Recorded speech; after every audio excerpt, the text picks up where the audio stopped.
Today, we are doing a 2-round 2026 NFL mock draft with trades. If you guys are new, feel free to like, comment, and subscribe. You guys know how to use YouTube, but my face is my board. It is not predictive. These are the players I love in the order that I love them. If you want to see about 290 of these guys, go over to the Patreon, $5 a month. You get the big board, you get all the evaluations, and I've had a stock report list that I've compiled week by week that shows all the players who did well versus poorly every single week. So, saves you guys some of that studying, some of that analysis, and we have a big year ahead. Super excited for it. A lot of big games that are happening this week as well. So I'm going to hold off on the trades mock draft for after some of those games, and then I'm going to do my best to get us a 2027 mock draft within the next week, or at least within a couple of days of that mock draft video, because y'all already know it's going to be really fun. It's a lot of work, but also there's a lot of new players that we get to talk about. So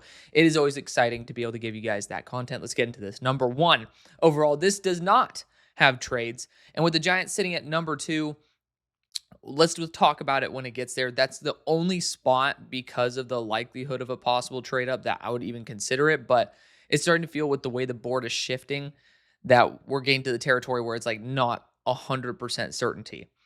We'll talk about that in a second. But at number 1, we have the Las Vegas Raiders. And the question is, which quarterback?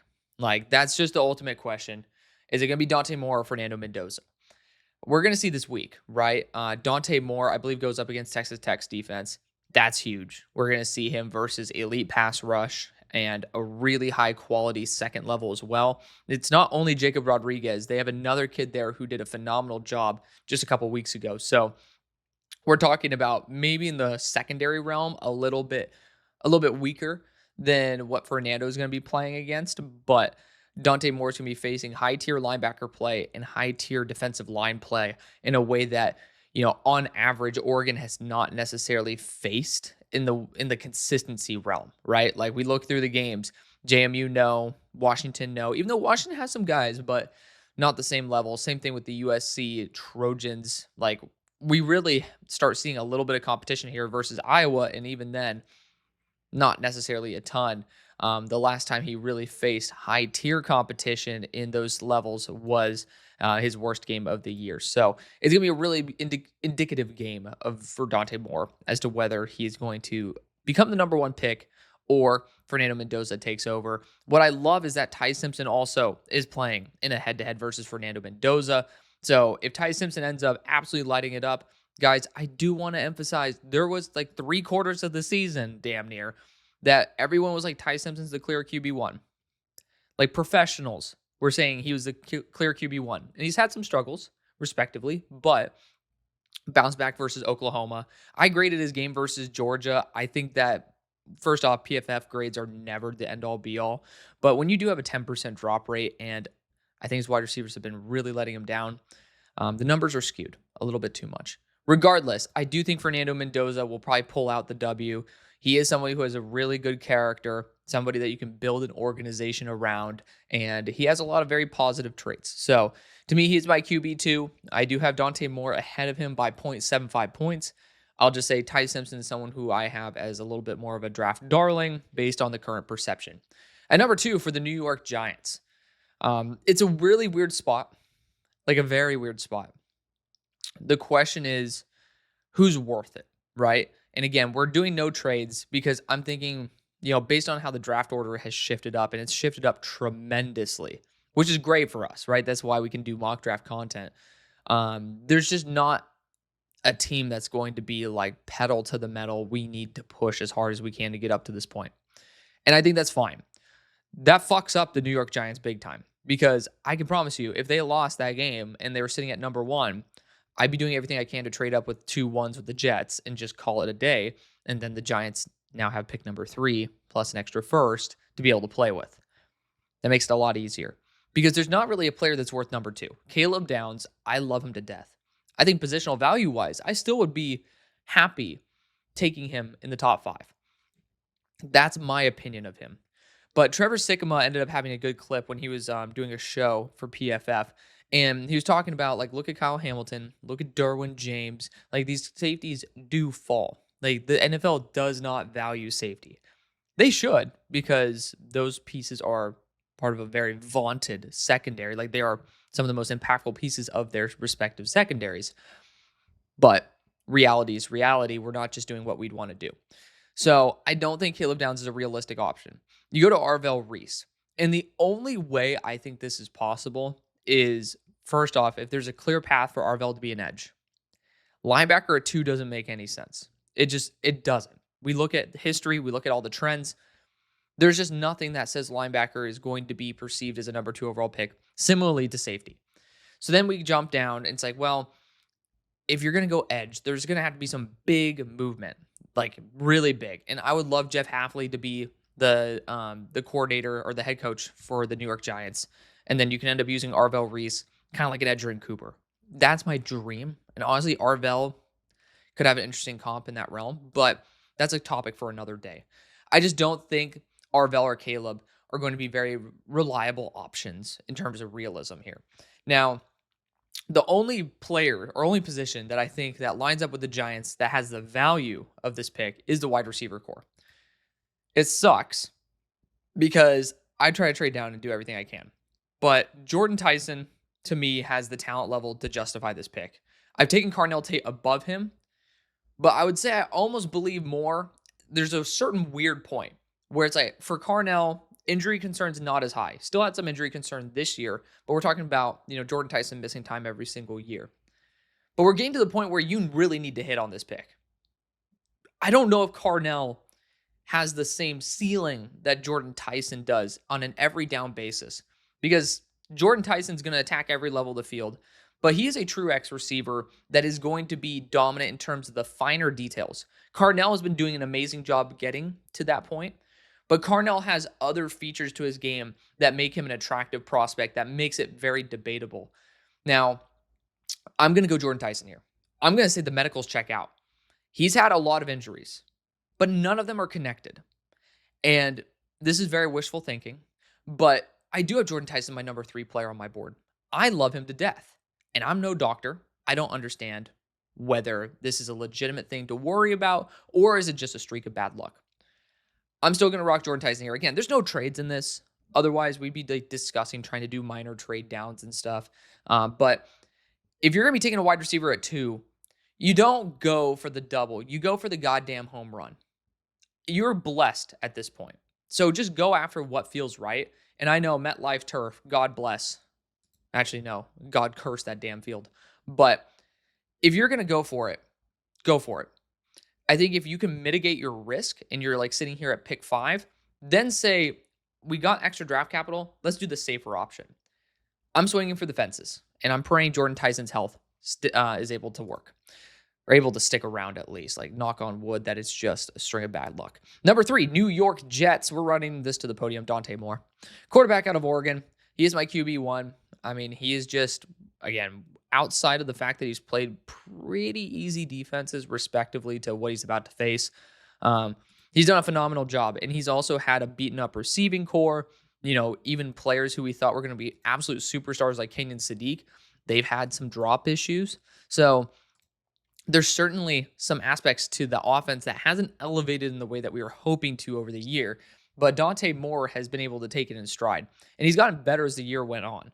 Like, I ended up grading his USC game as well, because the Washington game, honestly, I ended up watching that one. Dude ended up slicing and dicing. The USC game had a couple more questionable throws, and I definitely wanted to dig a little bit deeper into that. And I still came away thinking this guy just operates the offense nearly perfectly. And I really love that for him. It's very rare for me to believe a lot in a quarterback, and I really believe in Dante Moore.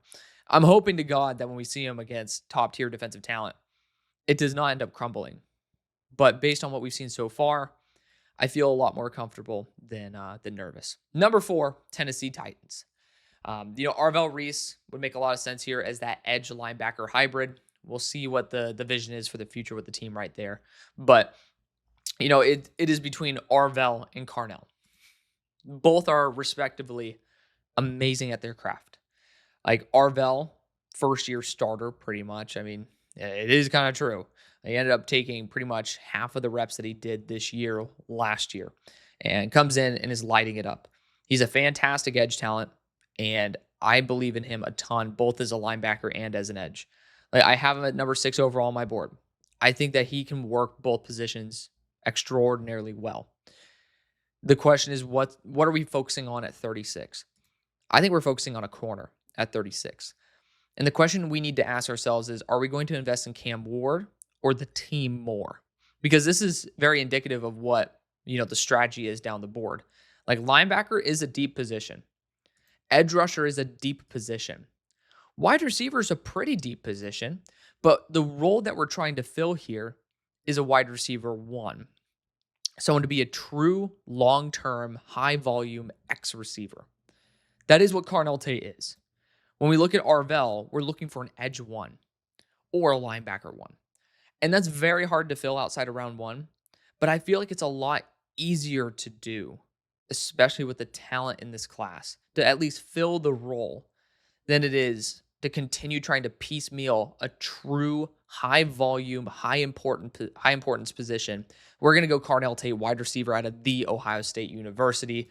Again, like, he's just so dominant, and it's very hard to find consistent wide receiver 1s nowadays. And I really do think we might, knock on wood if health remains, might have 2 that are sitting here at the top, and if not more. And again, we don't have a bunch of extra picks with all these trade downs. So you got to be decisive, and you got to be very, very precautious.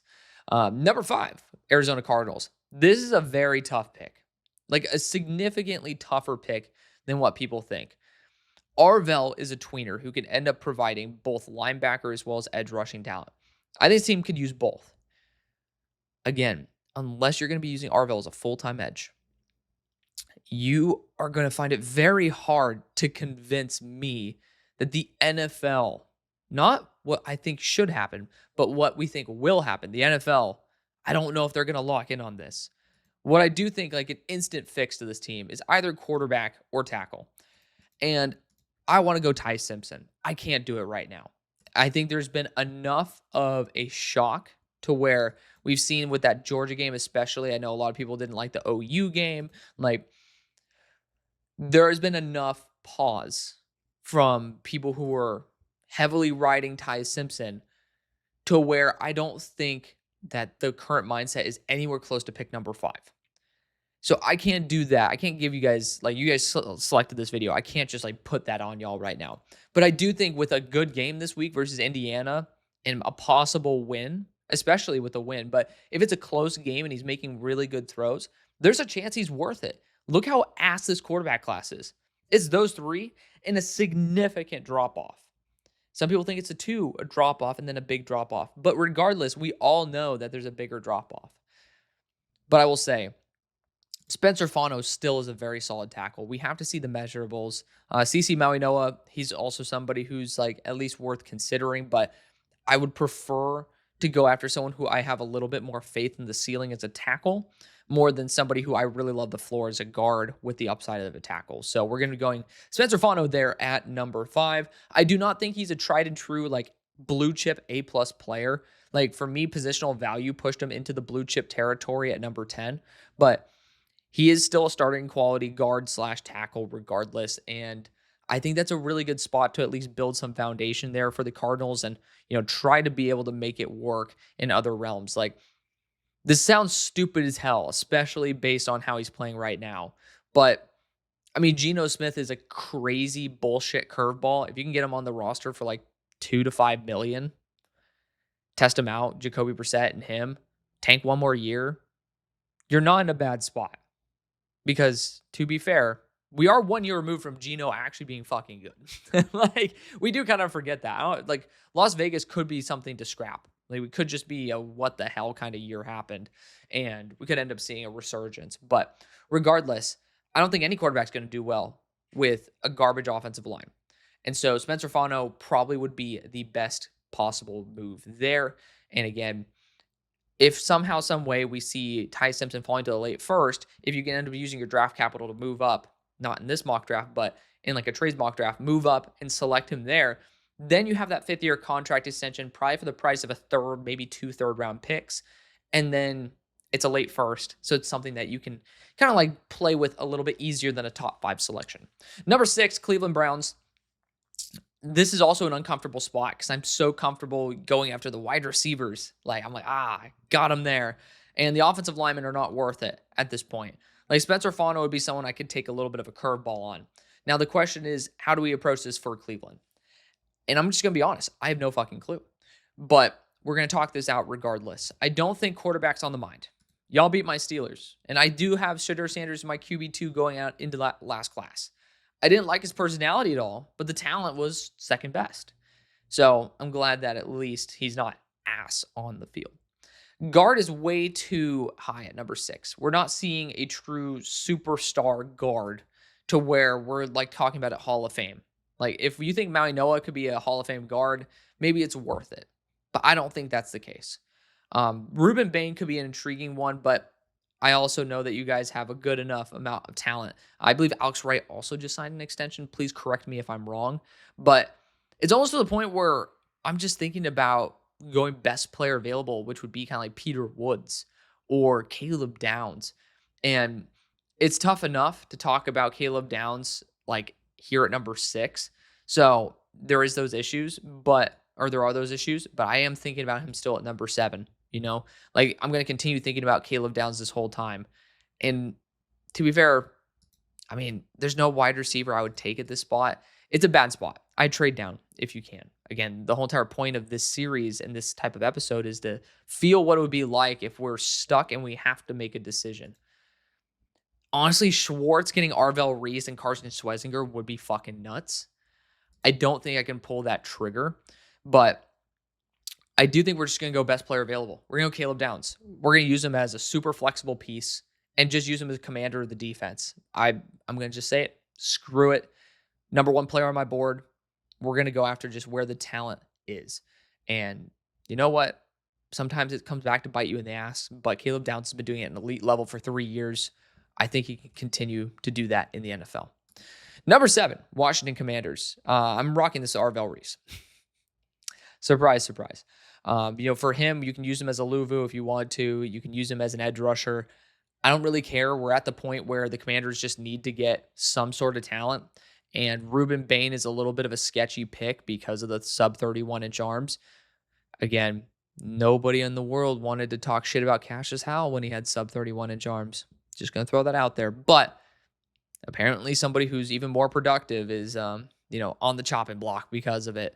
Is what it is. But Ruben Bain Jr., I do think, comes with a couple more questions than Arvell Reese. If we could see DQ maximize the talent of Arvell Reese, you're talking about someone who's an absolute home run. Number 8 for the New Orleans Saints.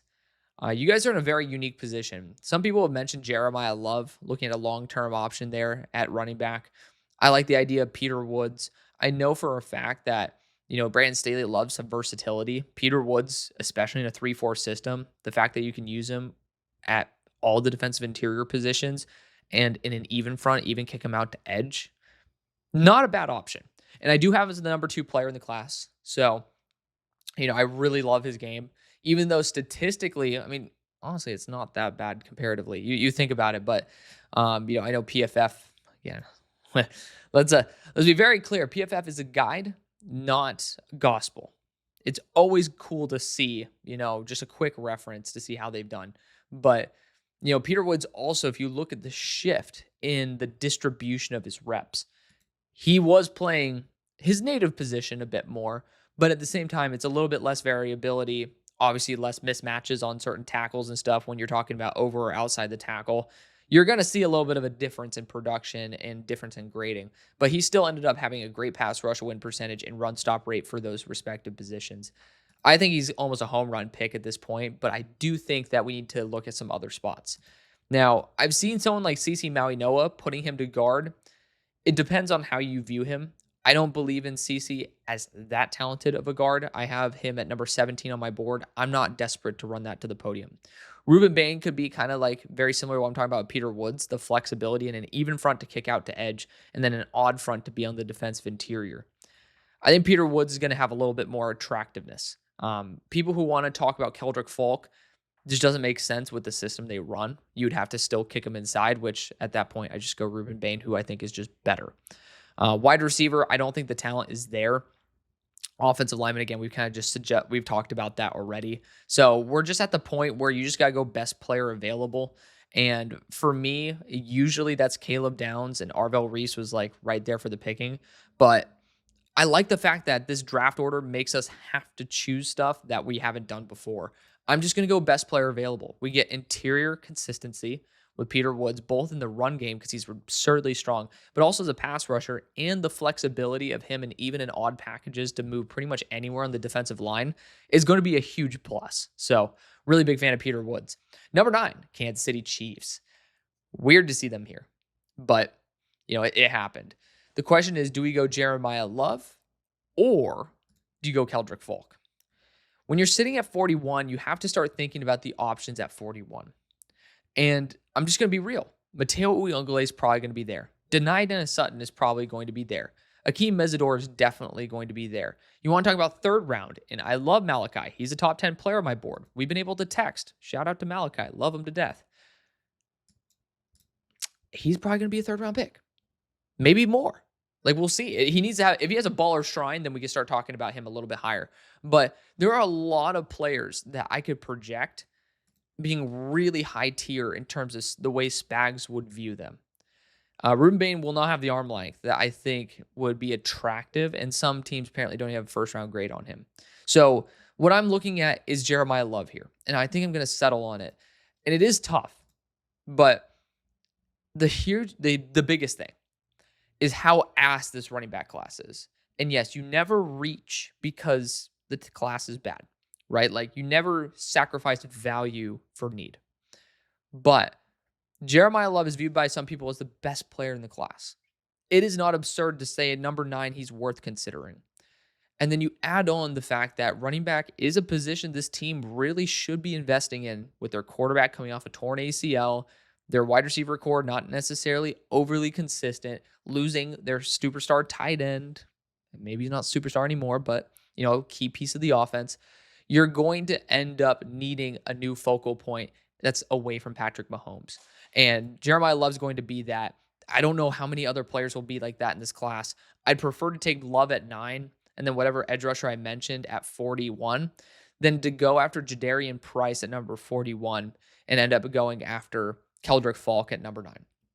So, I mean, honestly, Jadarian Price is a beast. I can't shit on him at all. Like, Jeremiah Love's at 18 on my board. I think we're still updating a lot of these guys too, to be fair.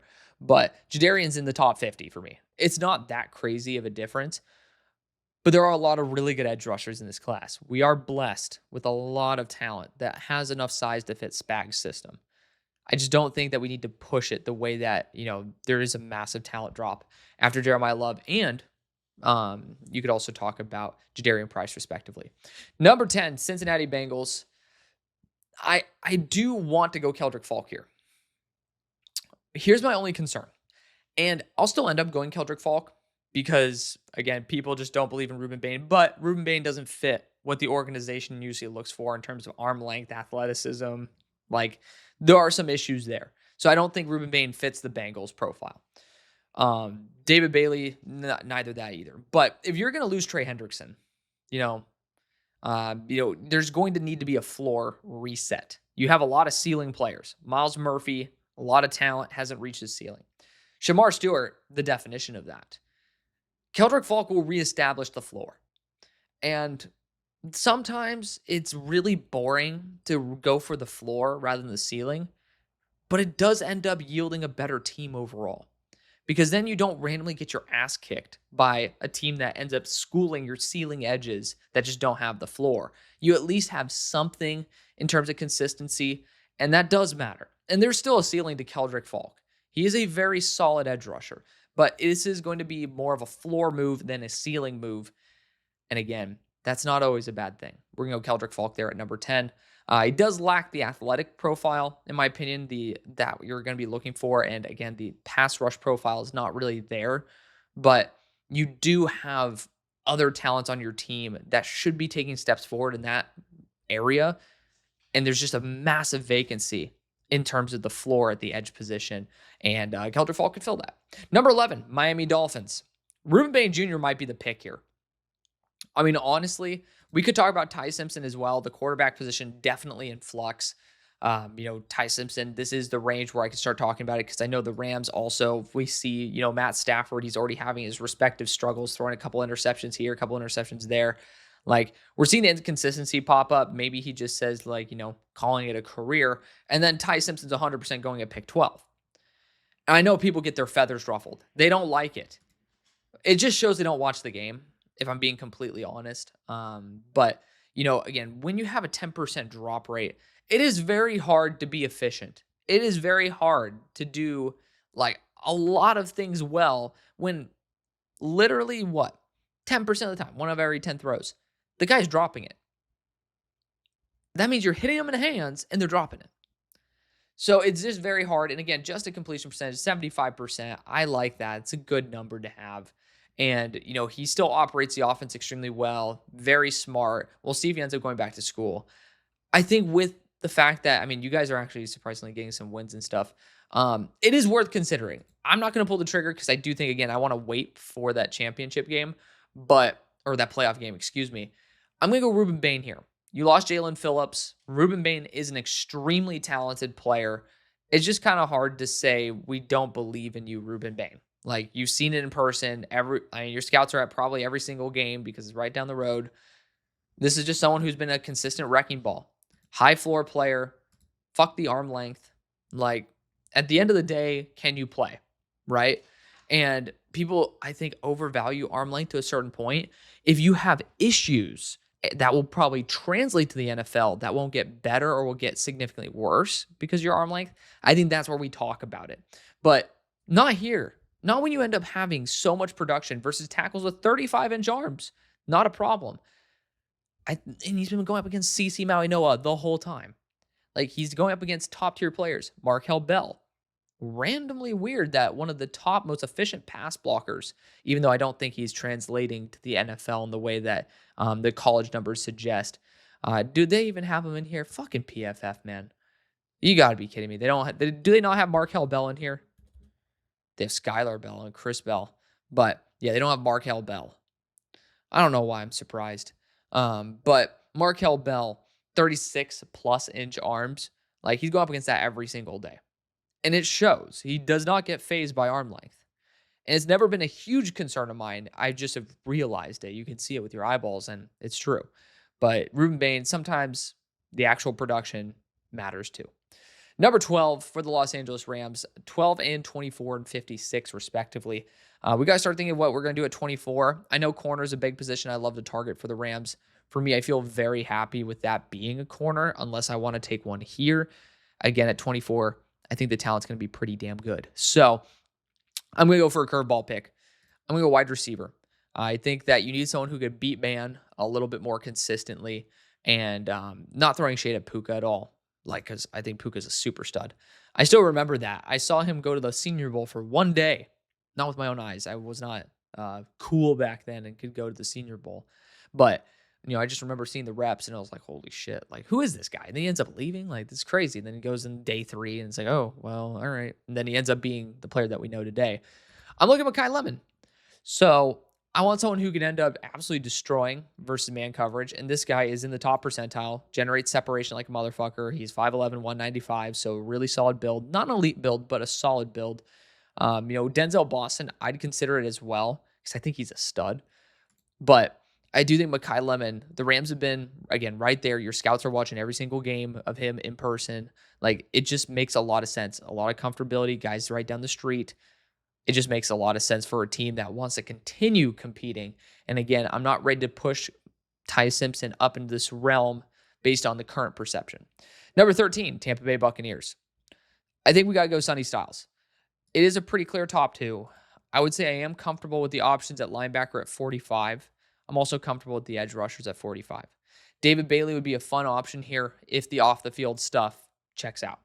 To me, it doesn't. But at the same time, the NFL doesn't give a shit what I think. Most of y'all don't.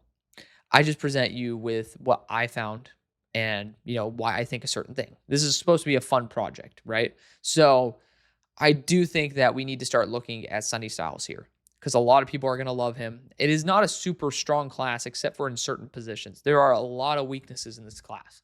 Linebacker is a strength, but if we can attack Sonny Styles here, you're getting someone with ridiculous ceiling with a coach that is a great fit for it. I was talking about this with Carson Schwezinger a couple episodes ago. If you're not going to, like, if you send Carson Schwezinger to somebody who's not Jim Schwartz, there's a really strong chance he's not remotely close to the talent that we're looking at right now. Some guys just have a great connection with their coach and end up developing at an absurd rate. I think Sonny Styles would do that here in Tampa Bay. So we're going to go with him at number 13. Number 14, Dallas Cowboys. Again, no trades in this mock draft, but Diggs got cut.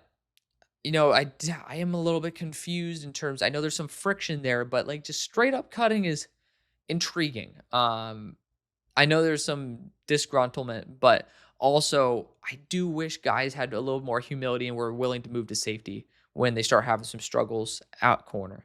So we'll see what happens there, but corner's a huge one. And again, at 21, I feel very comfortable with the corner talent to where I don't need to push it here. I'm looking at the drop off and I'm trying to maximize value. What edge rusher would I get at 21 if I go corner here? I think the answer would be TJ Parker. And even then, there's still a chance that we could end up getting him sniped by, like, let's say the Panthers tank their consistency of not going Clemson defenders, right? The Ravens, they need to go after an edge rusher. Maybe they'd like the younger profile with the higher floor with a good ceiling. Like, there are issues that I would run into with the edge rusher group where it could be siphoned off really quickly.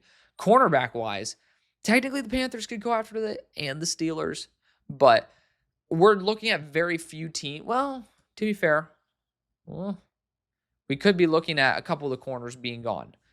The blessing of this class is that there is a shit ton of them that I'd be really happy with if I'm the Cowboys. So I'm going to go edge here. And I think we'll go after David Bailey. Lighter edge rushers have done well for the Cowboys. They've also not necessarily fully taken into account some of the off-field stuff with some of the players they've drafted. So I do think this is an organization that might just take a chance on someone who's been dominant this year, to say the least, in David Bailey. Number 15, Detroit Lions. So I do think offensive tackle is the number one position to target. With CeCe Maui-Noah here, I think we got to do it. Worst case scenario, you kick him into guard and find somebody to be able to move to center. But we move CeCe to right tackle, kick Penny back to his native left, and just call it a day. I don't really want to play too many games beyond that. I do think Maui-Noah could have been a dark horse pick for the Cowboys, but with probably one of the most loaded interior offensive lines in the league, I just find it very difficult to justify like potentially having so many moving parts. And with the Lions, I do feel like there's enough room for some shifting around there. We're going to go CeCe Maui-Noah there at number 15. Number 16, Baltimore Ravens. They like to go best player available. So the problem is I don't really think, because we're kind of cognizant of like who's going where. And also PFF, please update your needs. I hate to be a dick who just says that, but it is true. Like, the majority of their business model is very heavily reliant on teams in the NFL as well as college purchasing PFF Ultimate, right? But you can't just leave. I mean, unfortunately, the brand recognition of PFF has dropped off tremendously. When you do end up losing elite talents, I missed the Tailgate podcast. Shout out to friend of the show, Mike Renner. Love that guy. Amazing talent. But he works for CBS now. Like, losing him, Austin Gale, obviously there's a tremendous amount of them. I mean, I keep wanting to say Austin's name over and over again, but Palazzolo, Monson, like the list continues. You lose all that talent and you don't retain it, that's already going to take a big hit. But then also on like the number one customer facing product, which is like the mock draft simulator, which they end up boasting about on their website and stuff too. You got to keep it updated, man. I mean, they're posting big boards and it's not reflective, if I'm not mistaken, of this. And then, I mean, I know it's like very few people that are still working there managing this, but oof. All right, enough ranting from me. I use that to stall. We're no longer stalling. Wide receiver is an underrated position with Denzel Boston. I do think a strong possession receiver could make a lot of sense. We could talk about Vega at this point. I know the Ravens really like big ass Samoan dudes on the interior of the offensive line, and it makes sense. But a lot of tackles that could be guard hybrids in this class. Looking at the best way to maximize the value for them, I do think we end up taking that TJ Parker pick here. I know that not a lot of people think of TJ as this level of pick, but the more you'll watch him, the more you'll realize the progression is there. Just some people jumped the gun and got a little too excited for him, and that's their fault. TJ Parker still is a true, like he's about a fringe to true one value, and he's a good player. Just lower IQ. That's my biggest issue for him, but he's gotten better. And I'm not going to give up on him just because he's not at the exact point that I want him at, because I see the progression. Number 17, Minnesota Vikings. Corner definitely is on the mind. Mansour Delane makes a lot of sense. The problem with Mansour is that he has 10th percentile arm length. I'll say this again, though. When you have 11 forced incompletions, you're probably using your arm length very well. There are corners with much longer arms that can't do that. It is kind of how you use it, not necessarily the length. But I will say that corner is going to be a big focus of mine at this point. Center, it's just not worth it. Even though Connor Lew is actually in this class, which is nuts, there's no reason to take him this high. Zero. Zilch. Nada. Defensive interior is possible, but it is also a pretty solid class to kind of kick that can to another round. We are going to end up going after the cornerback position because, again, at 49, we're going to see a big dip. The question is, what style of corner do we want? And that is going to be dependent on, who's going, like, what Flores going to want. Is he going to want another player who has a similar skill set to a Rodgers, which could be Avion Terrell, Mansour Delane? Even you could toss in Keith Abney into that equation. Or do you want someone who's going to provide a new skill set, which is big, physical, boundary, heavy corner, which is Jermod McCoy, and then to a lower degree, Cisse and Colton Hood. I'm going to go Jermod McCoy. He'll end up being the first corner off the board. He does just bring that ceiling as a physical, massive corner that you don't necessarily see play style wise with some of the other guys on this list. Number 18 for the New York Jets, first pick was Dante Moore, and I think that's a great move. Personally, I think the offense is pretty much complete. So now we need to focus on the defensive side. They need a lot of talent over there. Defensive interior makes a good amount of sense here, but I think this class is so solid, I'd feel comfortable with that at 35 and or 46. So Mansour Delane's not a bad pick here. It is best player available. It is a pick that is valuable. It is not something that I'm going to be like, oh shit. But Mansour is also relatively physical. He is more man-focused. And I think the corners they've drafted recently, especially as someone like Azareye'h Thomas they just drafted, he's a little bit bigger and more physically imposing. And that might be something that kind of puts Mansour Delane on the sideline, so to speak. But they also, I don't believe, are a team that's afraid of going after a top-tier corner. I will say, I think Denzel Boston fits a little bit better in terms of completing that offense. I totally forgot. We took Dante Moore, but there still is a vacancy at a possession receiver, and Denzel Boston's awesome. We're going to take him at number 18. Number 19, Carolina Panthers. Again, what's going on with the guards? I know injuries happen, but just going to be real. Paying a lot of money for those guards. Mansour Delane's hard to pass up here. I know corner is not the number one position you guys want to get, but having the flexibility to use them in the nickel, use them on the boundary, like that's going to be very impactful. And I don't see another player here that's remotely worth that type of investment. Like, you want to talk about some linebackers? We can do that in round 2. Just going to be honest. Probably just wait till round 2. Edge rusher. None of these guys I necessarily have that much faith in to take at number 19. So, wide receiver, we're not taking one. We're not taking Casey Concepcion at this point. We're not taking a QB. We're not taking a tight end, even though I think Kenyon Sadiq is someone who I've taken before, and I think it's a very solid move. I'm not going to take him here because I do think that when you look at the value of Mansour Delane, going best player available rarely ends up netting negative for you, unless there is somebody who is very similarly valued that you just think is going to be more impactful. I don't think there is at this point. We're going to go Mansour Delane, cornerback out of LSU. He can play the nickel. He can play the boundary. I don't give a shit. You're going to go after best player available, and you're going to be very happy with having a top-tier talent at a very volatile position. So, Mansour goes at 19. Number 20 for the Steelers. The drafts in Pittsburgh, Ty Simpson, I've been pushing him off since pick number 5, essentially. He is somebody who I still have as a top 20 player on my board. We will see when he ends up playing in this round of the playoffs. But the Steelers do need a quarterback. People who say they don't need a quarterback, I don't know what you're thinking. But unless Aaron Rodgers is saying, like, hey, I'm going to stay longer and you guys can end up trying to dip your toes into the 27 class, which we don't know if that's going to be great either. I mean, how many guys are going to then kick the can down the road another year, right? Like, NIL has changed a lot of things. But Ty Simpson has done a phenomenal job this year. For the fact that he has not started before this year, he's done a phenomenal job. Again, 28-5 ratio is a really good ratio on its own. I'm not going to be overwhelmingly focused on that, but Ty Simpson has had a significantly underwhelming wide receiver crew that he's been able to keep at least somewhat competitive. And it's sad because the talent is all there. They just haven't brought it to the table. At 21 for the Cowboys, first pick was David Bailey, and I feel very comfortable with that because now we're going to look at the corners and, you know, you get Avion Trell, Colton Hood, Brandon Sisse, and Keith Abney. Abney might be 5'9". Probably puts him out of the boundary corner conversation when you have other corners that aren't going to have said issue. Colton Hood has a little bit more extra heft to him. He's a bit better balanced. Avion Trell is a dog.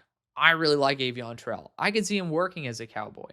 Brandon Sisse, honestly, love him to death. Again, got carved up versus Texas A&M, but he's actually had a pretty damn solid year outside of that game. I mean, he's gone up against some really tough wide receiver cores, and I'd be perfectly happy with that. But I will say, like, what player would I want to disarm the Eagles of? It's probably Colton Hood because he is super balanced. He's very young, redshirt sophomore. And he's done a phenomenal job taking a huge step up since being at Colorado. And so I'm going to give him the benefit of the doubt. We're going to go Colton Hood there at 21. And again, you're getting someone who he has that zone coverage skill set that you look at in the past with Kalen Carson. And I mean, even back with Trevon Diggs that you really do covet. But on top of that, you're also weakening or at least worsening the option for the fit with the Eagles, which corner's the number 1 position I'm looking for them, minus Kenyon Sadiq. Number 22, Los Angeles Chargers. I just hate to be boring. I think we want to take this another route. But like when Vega's here, it is very hard to say fuck it because your most valuable asset is Justin Herbert. You probably should protect your most valuable asset. And it's gotten to the point where it's like, all right, just put it in. Oof, that sounds wrong. Like, Caden Proctor could be interesting because you can use him as a guard in that Mekhi Becton role and end up using him as a fringe, like as a short-term swing tackle if injuries occur. Knock on wood, it doesn't happen like that again. But you do have that upside. Vega is a pure guard. There is no ifs, ands, or buts about it. He is a guard. They try to swing him out at tackle for some reps. It's kind of funny. Like, you watch it happen. He looks absolute cheeks. But, like, I think it's pretty clear that Vega will just be the high floor option. Call it a day. Don't overthink it. And we have 2 rounds in this video, so we're going to try to speed it up a little bit. Number 23, Buffalo Bills. Like, edge rusher is possible. I just don't really think that any of the players that I'd consider drafting are here. We are getting to the point where we start talking about linebacker like Jacob Rodriguez. No clue why he's ranked 100th, but you know, he's been fantastic this year and could be a huge riser if we end up seeing him have a great game versus Oregon. But I mean, to be fair, I don't have him necessarily that high either, but still, it's just kind of surprising nonetheless. It is a bad spot for Buffalo. I do think wide receiver is a big position they need to target. I wish Chris Bell didn't tear his ACL. I will say, though, there is a big drop-off after Casey because of that. So we're going to go Casey Concepcion here at number 23, a dynamic, very dangerous weapon who ended up, again, abusing one of the top corners in the entire game. And he's a very, very good wide receiver. Just needs to work on those hands, which it got, I think, 5% better this year. We need to see a similar level of jump. If you go to the NFL, cannot be dropping passes that hit you right in the hands. Number 24 for the Los Angeles Rams. First pick was Mekhi Lemon. We're going to go corner here. And you have Sisse and Terrell and Abney. For me, I'm a sucker for Avion Terrell. Sisse as well. I mean, I obviously you guys see that. I'm like a huge fan of Brandon Sisse. But, I mean, he obviously got round 1 clearance. It does not matter which route you go. I promise you, I'm probably going to take the other one within the first round. It's probably going to happen unless they like end up falling just solely because of the fact that I'm like not taking him for another team. But Avion Terrell will be my. Avion does lack size, but Avion's a dog. Also has that NFL pedigree. Of course, everyone knows that he is the brother of AJ Terrell. So at number 25, the question for the Eagles is it Brandon Sisse or is it Kenyon Sadiq? Kenyon Sadiq, I know Marina's going to lose her shit, is what it is. She will always contest Kenyon Sadiq, and that's just going to be a contention point for some people. Not for me. I think Kenyon Sadiq is a solid blocker. I think he is an elite weapon after the catch, and it's a way for the Eagles to remain consistent. And with the way that Jalen Hurts plays the game of football, like, I think that having a reliable check down option that could create a lot after the catch will be immeasurably helpful at least mitigating some of the games where Jalen is just not in this stride, in his zone. So we're going to go Kenyon Sadiq here. But I do think that Brandon Sisse is a really solid fallback option. Number 26 for the Houston Texans. I'm looking at Caleb Lomu here, and I'm also looking at Caden Proctor. The problem is Lomu is not at a bigger SEC school the way that Proctor is. Proctor just feels very similar to how we were talking about like Shamar and the Bengals, how it just kind of all lines up. Caden and the Texans line up. Great measurables, SEC school. You're going to put him into guard, but you also have the ability to kick him to tackle. Like, it's just a lot of flexibility there and a lot of roles that are needed that Caden Proctor can fill both short-term and long. And it lines up with their history of drafting from SEC schools. Number 27, Cleveland Browns. First pick was Caleb Downs. And again, some people were going to get butthurt about that. That's okay. Just not very good options there for them if they can't trade out. I do think there's a noticeable drop-off. I love Caleb Tiernan, but again, I balance my board with realism and the consensus. I think there's a noticeable drop-off in terms of perception. Caleb Lomu is probably going to be my pick here. I think he's a high-quality offensive lineman. With Casey Concepcion off the board, I don't look at a wide receiver being a prime target for y'all. And I prefer Lomu because you can end up kicking him to guard if he doesn't work as a tackle. And having that safety is really important. Gooseby is someone that you could try to target, but I also think he goes back to school. And I would say Lomu feels a little bit more of a safe bet. So, number 28 for the San Francisco 49ers. Good options all around. Like, you can end up going edge at this point. I mean, you can end up going after some like high quality defensive interiors just because the value is lining up. You could end up going after Chris Bell at this point if you just want him to get healthy and come back and you get yourself a round one wide receiver. I think trading back would be a little more wise if you were to do that, but it is what it is. I do think offensive line is paramount still. I would end up looking at Trevor Gooseby here, try to use him as a guard and train him for a tackle long term. But I'm going to do something a little bit that's kind of a dick move, and it's going to put me in a very uncomfortable spot at pick number 32. Very similar to how I was talking about with the Cowboys, like, you know, how do we end up like disarming the Eagles, so to speak? Because I can guarantee you, if it was between Colton Hood and Kenyon Sadiq for the Eagles, I'd be very heavily pounding the table for Colton Hood. And I'd prefer for the Eagles to be forced into an option than to kind of do what's best for them if I'm your own in-division rival, and it also helped out the Cowboys. So similarly for the Niners, I know interior offensive line is going to be my number one position to target for the Seahawks at 32. I know I need it as well. We're going to go after Emmanuel Pregnon here, guard out of Oregon, who, in my opinion, genuinely could play left tackle. I think his movement skill will actually work well as a tackle. So, putting that out there, that's why I have O-line designation instead of guard designation. But Emmanuel Pregnon, we're taking him away from the Seahawks, and then we're giving him to the Niners. Number 29, Chicago Bears. Kate McDonald just makes too much sense at this point. There's just not really a better player on the board for him. And I really would love for there to be some variability, but Cade McDonald's young. He's super high floor, incredibly high ceiling.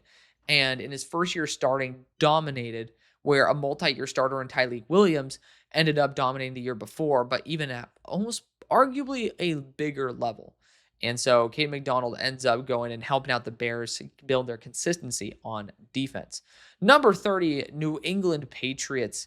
Left guard would be the position I'd want to go after. I will say I've siphoned off a lot of that talent. So it puts us in a very tough situation. And so I'm actually looking, and part of me wants to go linebacker here. So I would love to assist the run defense a little bit with CJ Allen. There are some people talking about, hey, go defensive interior here because we can trade away Barmore and then save some money, get some draft capital, and go like Christian Miller. That'd be really cool. I can't lie. I dig that. Let me know what you guys think, and I'll think about it for my trades mock draft. Maybe we could trade Christian Barmore somewhere. That'd be really cool. And let me know what you think he is valued at. Defensive back is possible, like Dylan Thieneman here. Love Dylan Thieneman, but not going to pull that trigger. Like offensively, it really is guard slash center. Now we could just go Connor Liu, but let's be real. Jared Wilson should be at center. We want to go after a guard. So I'm not going to do that to us. So I am looking very heavily at the edge rusher as well as the linebacker position. And the edge rushers right now, just based on where people perceive them, there's not really somebody that I think is really pushing for the spot. Like R. Mason Thomas would be the guy who I'm looking at. Cassius Howell makes some sense too based on his range, but just we're talking about really short arms. Sub 32 for Mason Thomas, sub 31 for Cassius Howell. It just looks like there are some things that would hold me back from pulling that trigger. So I'm going to go after, again, a little bit of a unique one. You got CJ Allen here, who a lot of people perceive as like a true first round talent. And honestly, he's probably going with the next pick anyways. But I'm going to go a little bit of a crazy one here. Jacob Rodriguez, linebacker at Texas Tech, 6'1", 235. He ends up having really good range, just had flashes in coverage. I don't know if it translates to the level that, he's played at so far, but this is somebody who's created a ton of turnovers. This is a team that definitely could use someone with some range at the linebacker spot. It's a very unique position for the Patriots to be in without the guards on the table, but Rodriguez will make do with that. Number 31 for the Denver Broncos. It's funny how quickly people turn against, Riley Moss, but Brandon Sisse, some people were talking about going after that. And again, didn't y'all just pay Wattenberg? I don't know why centers. Again, PFF, please get your shit together. I'm sending Vance Joseph a nice toy to play with, and that's CJ Allen, run stuffer, linebacker out of Georgia. Again, if you might honestly could switch the two if you want to as well. I can see the vision for either on both of those teams respectively. 32 for the Seahawks. I think the value is too good for Brandon Sisse. The guard group, we've already kind of talked about it, not really there. Even if Sisse ends up becoming like a corner 3, it's worth the risk at 32, and he has incredible athleticism. I thought he was going back to school after he got absolutely pan fried, battered, deep fried, whatever the hell you want to call it, versus Texas A&M. I thought he was going back to school. He chose not to. I think maybe he's getting some day one grades, and for me, I still have him as a top 10 player in the class.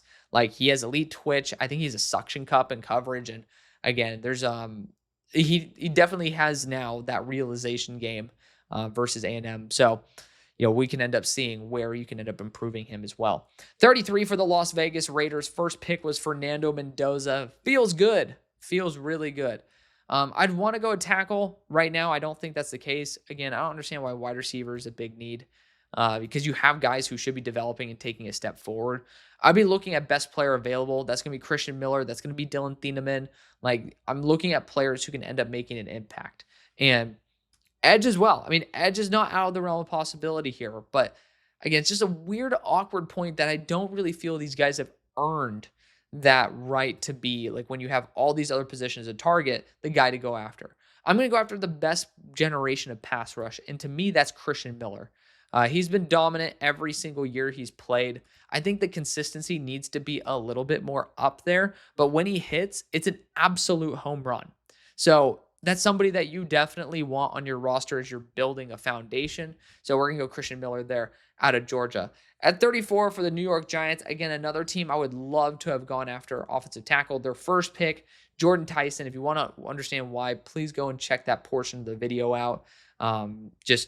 It's a big factor. Linebacker with Anthony Hill does feel really intriguing at this point. Because again, the lens I was using is maybe Jeff Hafley is going to be the coach, and I hope he is. I think he deserves a shot. But if he uses Anthony Hill with his pass rushing ability, I love the way he used Edgerrin Cooper. I don't think Ant Hill is going to be a 1-to-1 with Edgerrin Cooper nor Arvell Reese, but you have some skill traits that translate very well with Hafley and the way he ended up deploying Edgerrin Cooper and maximizing his value. So we're going to go after it. Ant Hill is young, very young. He ended up not necessarily having the year we were hoping for, but he still is a very solid linebacker with the right coach. And linebacker is almost impossible to grade outside of system. Like there's going to be a lot of variables that, I mean, affect all players, but especially one as tough to translate as linebacker. Number 35 for the New York Jets. Their first two picks were Dante Moore and Denzel Boston. I do want to go after the defensive interior at this point. Caleb Banks makes some sense, but Amari Washington just checks out. Again, I've taken him to the Jets multiple times. I think I'm going to continue doing so. Defensive interior is wide open. Amari Washington has a crazy high ceiling. And, if there is a mass exodus from Oregon, this is a good spot to be able to take that value. 36, Tennessee Titans. First pick was Carnell Tate. Second pick, and I'm running this one in. Got Keith Abney here. There's Chris Johnson as well. I don't want to disrespect him. I hear some rumors that he's in the 4.55 to 4.6 range. Need to be able to use some eye test, and I'm so excited to see that at the Senior Bowl. But Keith Abney's the place I'm going to rock. I mean, he's awesome. It says he's 6 foot. Again, official measurements are under 5'10", but he is somebody that is not afraid of being one-on-one. He's very tactical with his physicality. I just think it's a home run first two picks and just kind of call it quits there. Round 3 for the Titans, I would heavily look at running back. Look at Emmett Johnson. Round 4, Damon Claiborne. He definitely took a step back this year. Health definitely affected that, but it's not a good class. Adam Randall ended up declaring today, which I know he's a graduate, but people love his personality. I know it's kind of like a Hassan Haskins, but just want to give him a shout out based on I looked at all the comments and everybody was just raving about him as a person. So want to give him love too. Raleek Brown is a beast, by the way. Definitely another player that you guys should keep your eyes out for. But Seth McGowan caught my eye. Very surprised that he's on this list. I did not expect that at all. But he is someone who passed the eye test, just a little bit more inconsistent than anything. Number 37, Arizona Cardinals. Spencer Fano was the first selection. Again, you can look at the quarterbacks. I just don't really think that there's much to be had there. I don't think Jadarian Price is going to save this team. You fix the offensive line portion. Definitely would be open to a linebacker at this point. It does feel a little early for linebacker 5 or 6. I think it's 6 at this point. What are we at? 1, 2, 3, and then the 2 guys up above. So 4 or 5. So it would be linebacker 6 at this point. Feels a little early for that. Not impossible, but early. I would say edge rusher is very possible at this point. Again, we're getting to the spot where it's we can start pulling these guys off like it's hotcakes. I actually, you know what? There's going to be movement regardless. I'm just going to say because they're staying here. I don't like the value at all in round 3 for this, and I think they need a Mike linebacker. I'm going Jay Golday, linebacker out of Cincinnati. I have Jay Golday very, very high, respectively, compared to other linebackers. He is a freak in a straight line. I do think that his acceleration is extremely underwhelming, I should say. But this dude picks up speed and nobody's stopping him. I would love to see him go up and learn with Trey McBride how to cover tight ends a bit more efficiently. And I think this dude will be a superstar in the NFL. Jay Golday has that level of potential. 38 for the Cleveland Browns. First pick, Caleb Downs. Second pick, Caleb Lomu. Here at number 38, I'm going to rock the Chris Bell card in. Even though there's some injury concern there with the torn ACL, he was a true first-round quality wide receiver and now has that ACL.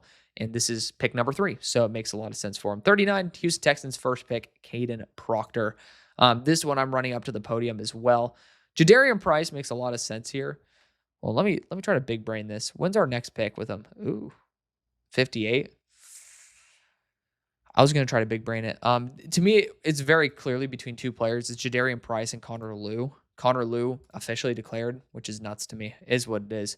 But Torres ACL was not having an amazing year either, but the best center in the class in terms of just the consensus there by a good margin. Again, though, Jadarian Price could be a huge assistant. And there are centers that you can end up, making do with that don't have the ACL tear. So we're going to go Jadarian Price, running back out of Notre Dame. I have Jadarian's top 50. I think he's a great talent. And, it's good to see that some people still have a lot of faith in him. Number 40 for the New Orleans Saints.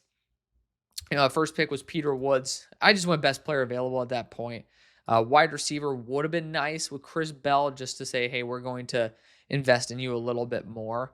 And also, Chris Bell was at Louisville with Shuck, so that would be fun. You got Omar Cooper Jr. here, needs to make sure that he's healthy and having that bounce back game, but still a very good player nonetheless. Interior offensive line, we could start talking about it at this point. Like, I'm not against it, but there's also so many good players that I don't feel the need to. So let's not focus on guard. I do want to focus on edge. And this is where we can start looking at some of these guys like R. Mason Thomas, Cassius Howell, like guys who can end up playing as a stand-up in a 3-4 system. The question is who's going to be able to hold the edge the most, and that is going to be Cassius Howell. Like Cassius Howell does have a really solid run anchor. His arm length makes it very concerning, but similar to what I was talking about earlier with Ruben Bain, and again, I think both deserve criticism for their arm length, but it's just you guys see how they play. Cassius plays against Demetrius Crownover all the time. Every single practice. I'm not mistaken. I believe ones like do go up against each other at least every practice. It's been a while since I've been able to watch Texas A&M practices, but regardless, he's going up against SEC tackles. They got some arm length to him. And he still is very, very successful. I would say that his run anchor is surprisingly strong, uses leverage well, and this is where a team might be able to take a shot on him. So again, given the certain system, Cassius Howell and Peter Woods would be a nice way to revamp the defensive front. Number 41, Kansas City Chiefs. First pick was Jeremiah Love. And lo and behold, like I was talking about earlier, Spags gets a top tier edge. The question is, which one do you want? Mateo is probably the right option here because you want to have a more pass rush focused edge rusher for his system. Deny is someone who's just going to be a really high floor player who has a lot of consistency, like not a bad option at all. Key Mesidor is going to be a bit more of that pass rusher as well. Like you can't really go wrong here, but I do think Mateo will be more of an intriguing option because he has room to build more muscle mass. And on top of that, he has really solid arm length. So we're going to go after the balance there. Mateo Uyunglele. 42, Cincinnati Bengals. Keldrick Falk was their first selection. Caleb Banks honestly might be their second. I know that Al Golden loves defensive interiors. Caleb Banks would be a great choice there. Offensively, I do like the idea of going after offensive line. Like Jennings Dunker makes a lot of sense. We're going to go Jennings Dunker here, kick him to center or guard, and just call that a day. 43, Miami Dolphins. First pick was Ruben Bain. And here at 43, like Omar Cooper Jr. is good. I really saw it after the catch. Reliable player, but we do need to continue focusing on the defense. AJ Harris returned to school, guys. You got to clean this up, PFF. You guys got to do better. Like, I'm paying money for this. And I mean, obviously, I put my brand name next to y'all's. My brand name's a lot less, but yeah, I mean, especially when people pay and this guy's in the transfer portal, like you guys got to improve, man. You guys got to do a better job. But I do think Chris Johnson's going to be the selection here. He is somebody, I've even know some people with him as their corner one.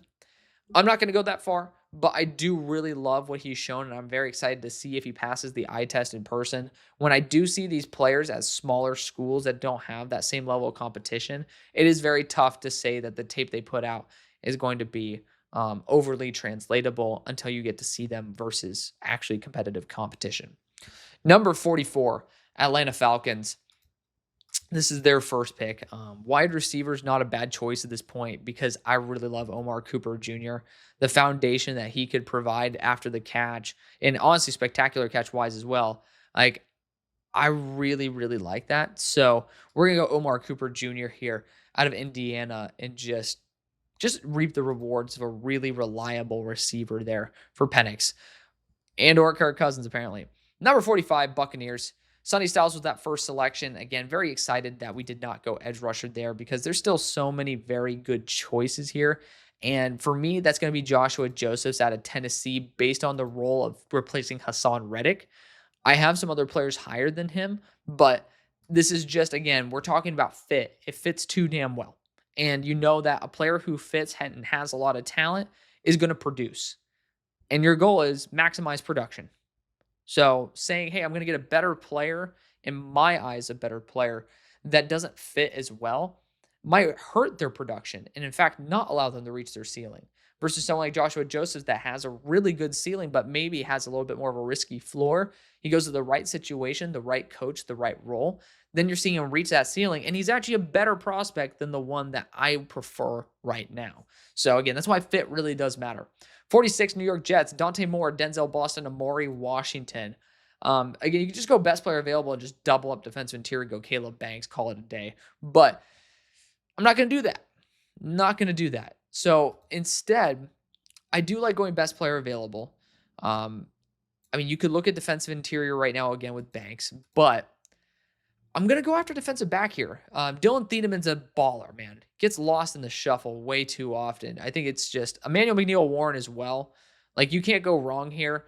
But I think this consistency of Thieneman and the way he produced early as a free safety for Purdue, like, he has two years of great production. They ended up utilizing him weirdly in 2024. And the only times where Thieneman has some struggles now is when they're utilizing him weirdly. So I'll just say Thieneman, definitely a lot to love there.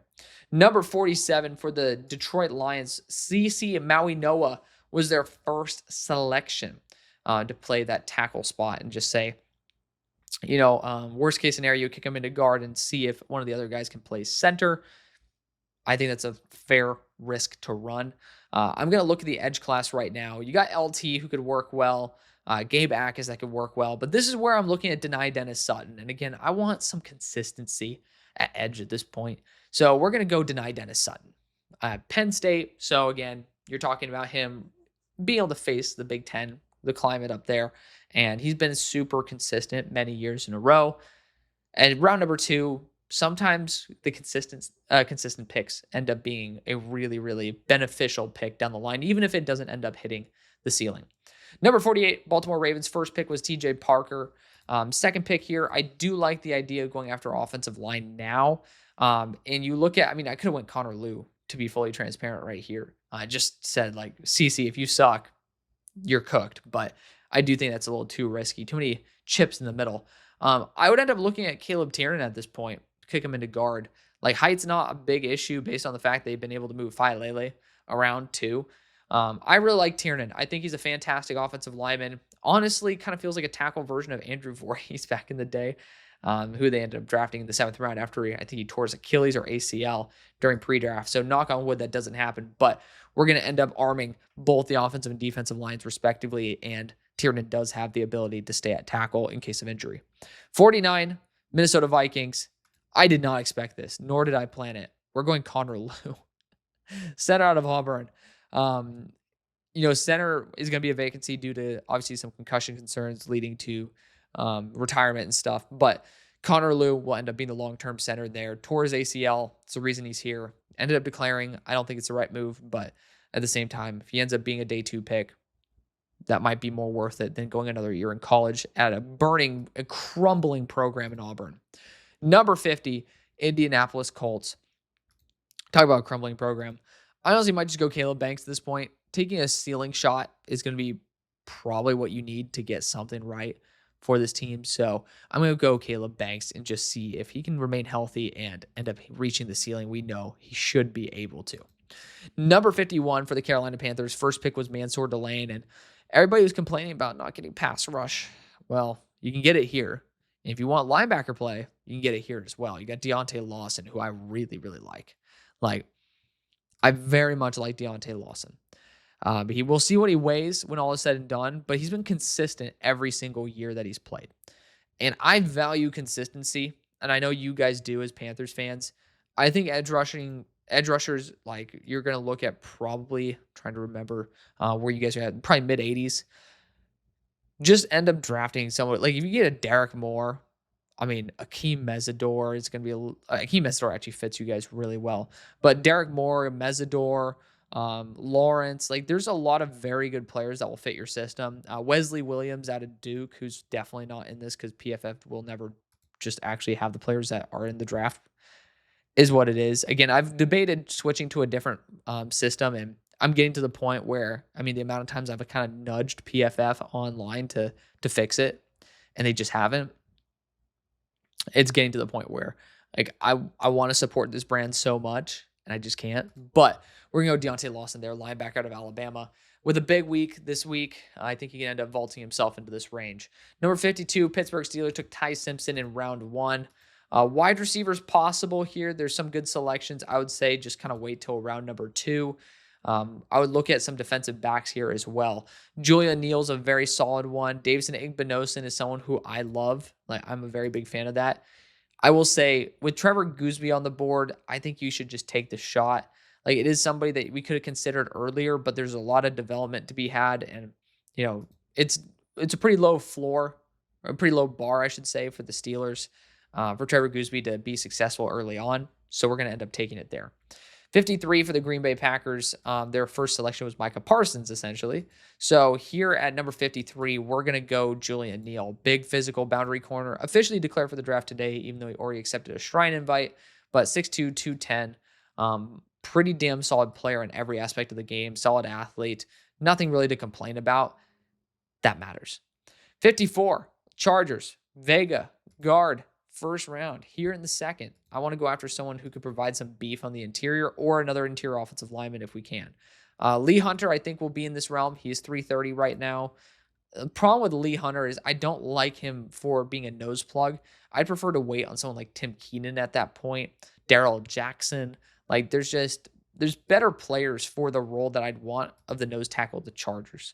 So looking at some other positions, technically wide receiver is a dark horse position to target. Edge rusher, of course, is here. And with the amount of guys who are available, I actually really like the idea of continuing to improve this defense. And I like Akeem Mesidor a lot. A lot of round 2 grades on Mesidor right now, based on what I'm hearing.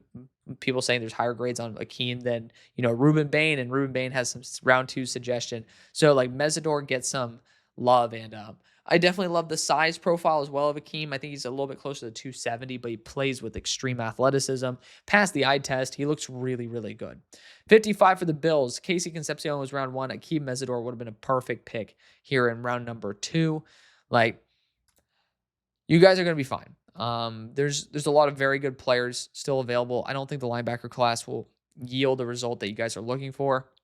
Derek Moore, definitely somebody who I think should get some love. Clev Lubin, I do as well, but you guys take a little bit larger players. Malachi Lawrence, I love him to death. I don't think he's going to be selected in this range. LT Overton with a big week could end up, revolting himself back into this range. Zion Young had a DUI, so we love that. No, we don't. But Derek Moore is the guy who I'm kind of peeking at here.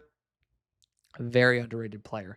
Like, he's one of those guys who will just be consistently really solid that will end up being drafted higher than what you expect. At number 56 for the Los Angeles Rams, Mekhi Levin, Avion Terrell are the first 2 selections. Honestly, that's what you need to go after, but we're going to go after a defensive back here in Emmanuel McNeil Warren, defensive back out of Toledo, there to be a ball hawk there in the secondary. 57 for the Eagles, first pick was Kenyon Sadiq. And the reason why I like looking at corner early is because the corners here are not great. And again, there are even some like AJ Harris who are not coming out in this class. So edge rusher is possible. Depends if you want to pay Jalen Phillips or not. If you don't want to pay Jalen Phillips, I think that you guys are looking at someone like a Clev Lubin at this point. Malachi Lawrence. So there's definitely some intrigue there. I'm not going to pull that trigger. I think it's just good to talk about. Offensive tackle, you could try to develop it for the long haul, but it doesn't look like Lane is retiring just yet. So I will say, corner, you'd have to go after Igbinosun. That's a pretty tough sell. And I love Davison Igbinosun. I think it would be worth it. But if you're talking about realism here, it's very tough. Now, defensive interior wise, I think you're in a very unique spot because I think you should pay Jordan Davis. And I think that you should end up utilizing this opportunity with a year remaining on the defensive interior contract for Moro Jomo to get someone like Lee Hunter into the building and kind of let him grow, let him develop. But you know what? I know that I want to go after an edge here because I do think it's starting to become more and more likely. We're going to go after Clev Lubin. I think he's going to end up lighting it up. He's going to continue to just show off. I mean, the dude's gone off this year. I mean, again, we're talking about 11 sacks after, like 21 sacks in 2 years. Surprise, surprise that he's going to be good. And then on top of that, he's been very reliable versus the run. Only game that he had some struggles was versus SMU, and he was good early on. So it's very possible he goes here in the second round territory. 58 for the Texans. First pick, Caden Proctor. Second pick, Jadarian Price. We missed out on Connor Liu to play the center role, but you could try to patch it up later on. I don't think that you're absolutely cooked again. Iapani Poncho is not in this class. Come on, PFF, man. It is what it is. I need to just shut the fuck up about that. But I mean, I expect them to like care about what they do the way I kind of care about how like we all handle each other. And, you know, the way I try to handle this show is at least with some quality control. But AJ Halsey and Zaki Wheatley would be the next guys I look at. Zaki's an absolute savage. I don't know why people like kind of put him down a little bit too much. He is a very reliable defender on an every down basis. Like, he is a very fun defender. But you look at AJ Halsey as well, and AJ's had a phenomenal year transferring from Houston to LSU. You can't really go wrong. I'm going to go Zaki Wheatley, though, because I believe in him just a little bit more. 59 for the Jaguars. This is their first pick as well. I do love the idea of having a tackle upside player like Blake Miller around and just kind of see how you end up fixing the rest of the squad. But looking at other areas that we can improve, boundary corner is not impossible. I don't mind going after someone like Lee Hunter to play as like a more disruptive defensive interior at this point. But I just personally want to continue investing in the offensive line. So looking at the options that are here, Carter Smith's fun. He can play guard for you guys. The problem is I do think that there's enough guys who I'd be more focused on as a guard to where I'd want someone like Blake Miller, who's going to be 35-inch arms and like a true tackle and develop around him. So we're going to go Blake Miller here and then end up letting the tweener guard tackle hybrids finish off the rest of the offensive line. 60, 49ers, first pick, Emmanuel Pregnon, the guard out of Oregon. Here at number 60, I'm going to go after a wide receiver. I want to be able to get someone who's a little bit consistent, but provide that deep threat ability. I love Sticky Ricky Pearsall. Big fan of his game. We're going to go after Chris Brazzell here, deep threat out of Tennessee. I know his offense really loves verticality. Think back to Danny Gray, for example. Like, they love to go after their players who can stretch the field. Chris Brazzell is exactly that. 61 for the Bears. First pick was Caden McDonald. Safety AJ Halsey is an underrated selection here, but you look at the edge rushers, there's a lot of them that would fit a Dennis Allen prototype. Is Gayback is 6'3" or 6'5"? He's 6'3". So now I'm trying to find someone, because Malachi Lawrence is about 6'4", and he's in the 265 range, based on preseason numbers or some spring numbers. Like, that could end up working. I do think you can end up waiting and trying to get after someone like Zion Young. So let's try to avoid edge rusher there. Quarterback good, wide receiver good, tight end good, running back not an option that's going to be good at the moment. Tackle, I don't think they're going to be addressing the offensive line. So you do look at the defense. We've already addressed defensive interior. So it does kind of put us in a pretty tight situation. Luckily, AJ Halsey is here, and he's been very reliable in terms of the interception game and just being a consistent red zone threat. 62, New England Patriots. First pick was Jacob Rodriguez. I'm going to go and get a guard here in Austin Sierreveld. I'm pretty sure he is not, he's in a playoff run. I can guarantee you he is not declared to go back to school yet. But, if he ends up declaring for the draft, awesome. And that's going to be what I use for this. Otherwise, I think Carter Smith would be a great player to fill in at left guard and push in Jared Wilson to center. So keep that in mind. You're getting a 2-for-1 right there. 63 for the Broncos. First pick was C.J. Allen.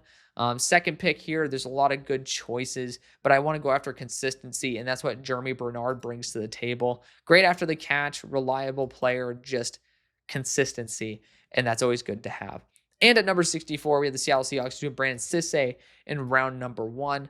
Again, another team that would be looking at that left guard role, which I'll end up going Carter Smith, but if he gets taken, that's actually a good situation for us to talk about. I think Cage Casey could be an intriguing one. I think he'd be a really, really good guard to bring in anyways. Emil Wagner is a dark horse pick as well via a trade back. Or you can end up even going after an edge rusher at this point. But you do look at some... forgot that we siphoned off all the linebackers.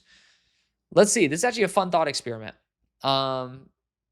Defensive back wise, you could try to continue going there, but we've taken too many of them. If AJ Halsey's there, there's like a good amount of rotation, just depending on what's going to be available after free agency. But you could easily go, our Mason Thomas actually might be the best move here. He's a dog. It's just hard to find a good landing spot for him with the 31.5-inch arms. So we're going to end up taking him there. Let me know what you guys would have done in that situation. But we're actually getting out of here under an hour and a half. That's a plus. We don't always have that luck, but thank you guys so much for showing the love you always do, supporting the show. I love you. See you later. Have fun this week. Happy New Year. Later.